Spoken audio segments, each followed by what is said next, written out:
Hi అండి, అందరికీ నమస్తే. పచ్చిమిరపకాయల చట్నీ ఏ విధంగా చేయాలో ఇప్పుడు ఈ వీడియోలో చూద్దాము.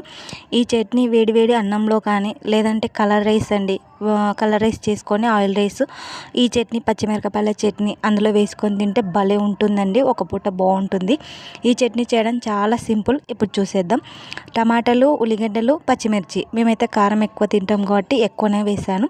మూడింటిని బాగానే పెట్టి ఆయిల్ వేసి అందులో ఒక గడ్డ ఎల్లిపాయలు, పచ్చిమిరపకాయలు, టమాటాలు, ఒక గడ్డ ఎల్లిపాయలు స్లిమ్లో పెట్టి మగ్గనిచ్చుకోవాలండి. హై ఫ్లేమ్లో పెట్టకూడదు, మాడిపోతే టేస్ట్ వేరే ఉంటుంది. స్లిమ్లో పెట్టి మగ్గనిచ్చుకోవాలి, అంతేనండి.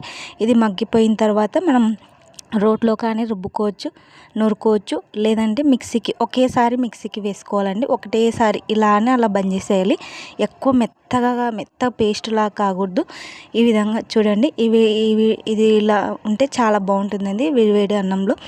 నచ్చితే లైక్ చేసి కామెంట్ చేయండి. థ్యాంక్స్ అండి. బాయ్.